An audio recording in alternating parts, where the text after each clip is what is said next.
استغفار کی طاقت سورہ نوح میں ہے فَقُلْتُ اسْتَغْفِرُوا رَبَّكُمْ إِنَّهُ كَانَ غَفَّارًا۔ میں نے کہا اپنے رب سے معافی مانگو، بے شک ربکم تمہارا رب انہ کان غفارا بخشنے والا ہے، معاف کرنے والا ہے۔ یرسل السماء، اگر تم اس سے معافی مانگو گے تو وہ تمہارے لیے آسمان سے بھیجے گا، علیکم مدرارا، خوب بارشیں برسائے گا، پانی برکتوں والا بھیجے گا۔ یرسل السماء علیکم مدرارا، وہ تم پر آسمان سے خوب بارشیں برسائے گا۔ وَيُمْدِدْكُمْ، اور مدد کرے گا وہ تمہاری بِمَوَالٍ وَبَنِينَ، مالوں کے ساتھ اور بیٹوں کے ساتھ، یعنی اولاد سے نوازے گا۔ وَيَجْعَلْ لَكُمْ جَنَّاتٍ، اور وہ تمہارے لیے بنا دے گا باغات۔ وَيَجْعَلْ لَكُمْ، اور اس میں نہریں، لَكُمْ انہارا، نہریں بہا دے گا۔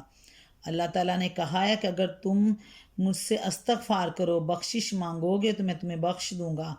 اس کے صلے میں پھر کیا اللہ دے گا؟ اللہ آسمان سے پانی برسائے گا، خوشحالی ہوگی، ہر طرف نعمتیں ہی نعمتیں ہوں گی، اور مدد کرے گا تمہاری بیٹوں کے ساتھ، اولاد نوازے گا، اور تمہارے لیے جنت میں باغات بنائے گا، اور اس باغات میں پھر نہریں بہا دے گا۔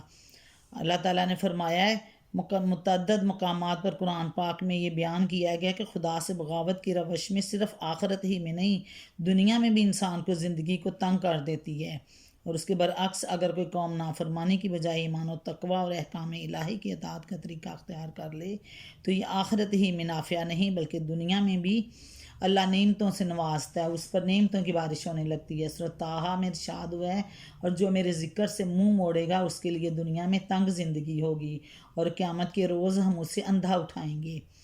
سورہ مائدہ میں فرمایا گیا، اگر ان اہل کتاب نے تورات اور انجیل اور ان دوسری کتابوں کو قائم کیا ہوتا تو جو ان کے رب کی طرف سے ان کے پاس بھیجی گئی تھیں تو ان کے لیے اوپر سے رزق برستا، نیچے سے ابلتا۔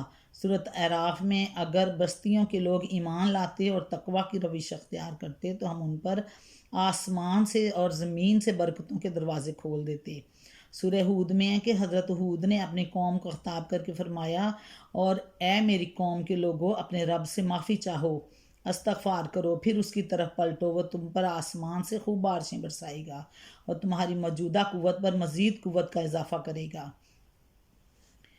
خود حضرت محمد صلی اللہ علیہ وآلہ وسلم کے ذریعے سے بھی سورہ ہود میں اہل مکہ کو مخاطب کر کے یہ بات فرمائی گئی، اور یہ کہ اپنے رب سے معافی چاہو، پھر اس کی طرف پلٹ آؤ تو وہ ایک مقرر وقت تک تم کو اچھا سامان زندگی دے گا۔ حدیث میں آتا ہے کہ حضرت محمد صلی اللہ علیہ وآلہ وسلم نے قریش کے لوگوں سے فرمایا کہ ایک کلمہ ہے جس کے تم قائل ہو جاؤ تو عرب و عجم کے فرما روا ہو جاؤ گے، وہ کلمہ استغفار ہے۔ قرآن مجید کی اسی ہدایت پر عمل کرتے ہوئے ایک مرتبہ قحط کے موقع پر حضرت عمر رضی اللہ تعالیٰ عنہ بارش کی دعا کرنے کے لیے نکلے اور صرف استغفار پر اکتفا کیا۔ لوگوں نے عرض کیا، امیر المومنین، آپ نے بارش کے لیے تو دعا کی ہی نہیں۔ فرمایا، میں نے آسمان کے ان دروازوں کو کھٹکھٹا دیا ہے جہاں سے بارش نازل ہوتی ہے، اور پھر سورۃ نوح کی یہ آیات آپ نے پڑھ کر سنا دیں۔ ابن جریر ابن کثیر میں ہے۔ اسی طرح ایک مرتبہ حضرت حسن بصری کی مجلس میں ایک شخص نے خشک سالی کی شکایت کی، انہوں نے کہا اللہ سے استغفار کرو۔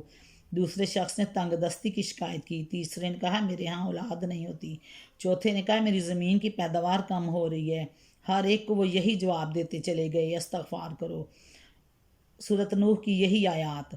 لوگوں نے کہا یہ کیا معاملہ ہے کہ آپ سب کو مختلف شکایتوں کا ایک ہی علاج بتا رہے ہیں؟